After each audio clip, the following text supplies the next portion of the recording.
Então, galera, vamos lá. Retornando, né? Acredito que tem mais algumas coisinhas para eu falar do porquê estudar Linux.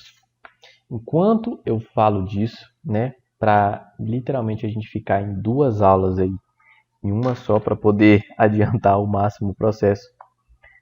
Deixa eu deixar isso aqui em tela cheia. Troca. Olha só que bonito. Vamos lá. Vamos falar então um pouco. Já vou abrir aqui o Gedit. Para quem não sabe, ó, o Gedit é como se fosse o bloco de notas, só que do Linux, tá? A gente já vai começando. Olha só, atualizar programa, ó, tem interface gráfica também. Instalar agora, pode instalar. E a gente continua, né, nossa aulinha literalmente digitando aqui, tá? Na introdução ao Linux. O que eu poderia falar então é por que, né, estudar, né, ou então aprender Linux. Se a gente tem essa dúvida, então eu vou falar de maneira bem básica aqui, né, com base em tudo que eu já falei, né? Por que que é legal aprender, né, estudar Linux? Primeiro, custo baixo, né?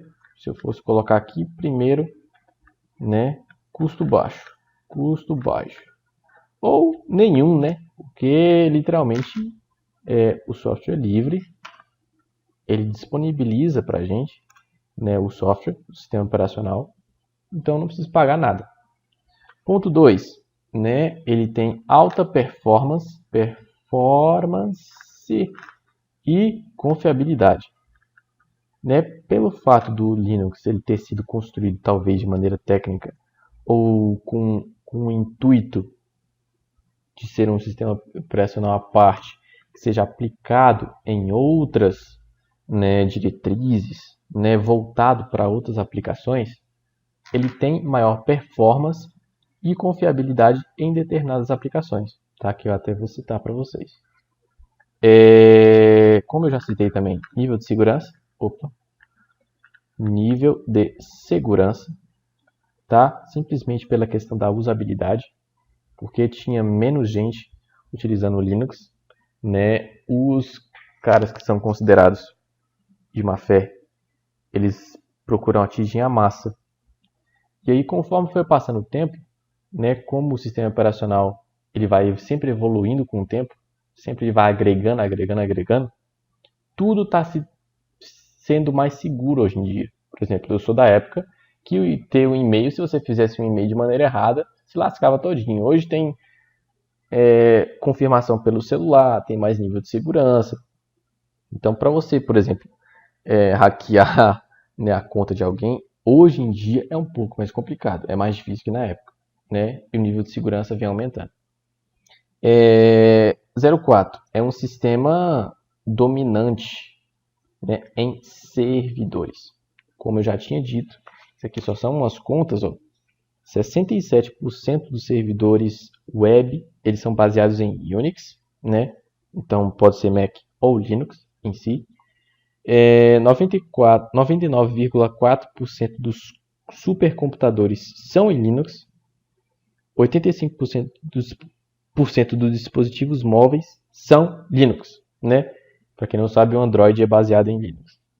Então, eu tenho, né, essa maior é mais dominante quando você se quer trabalhar, por exemplo, nessa área, né? Não tem jeito, você vai precisar aprender, né, estudar o Linux. Domina o mercado de dispositivos móveis e um negócio muito interessante aqui, ó, sistemas embarcados, tá? Sistemas embarcados e por último, que eu tinha colocado aqui 6 pontos, né? Ele é personalizável e configurável. Então, eu vou explicar um pouco mais desses dois aqui, né, em si. Tem algumas aplicações, né, eu vou colocar aqui aplicações, que elas são mais voltadas para o ambiente Linux. Por exemplo,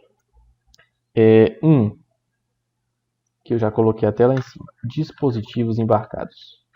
Para quem não sabe, isso aqui é um pouco de eletrônica, né, tem um pouco de explicação de engenharia eletrônica nisso. quando você cria dispositivos, tudo precisa de um sistema operacional. Para você desenvolver um sistema operacional do zero é muito complicado, né?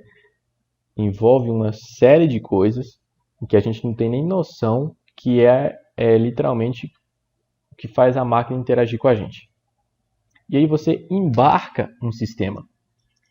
E aí quando você faz esse processo de embarcar um sistema, de colocar um sistema em dispositivos menores, porque às vezes você precisa de um sistema menor que como se diz, desempenha uma função específica. O exemplo mais claro que eu consigo dar disso é um controle de portão eletrônico. Portão eletrônico, você pode embarcar um sisteminha naquele controle do portão eletrônico para ele ser mais inteligente, para ele abrir quando você chegar, né, de forma automática e N coisas. Só que eu não vou precisar de um hardware muito potente para poder colocar num portão eletrônico. Concorda comigo? Eu não vou colocar um notebook lá dentro. Por quê? Ele só precisa ter a funçãozinha lá de abrir e fechar o portão. Mas querendo ou não, ele é um dispositivo. E eu preciso embarcar um sistema nele.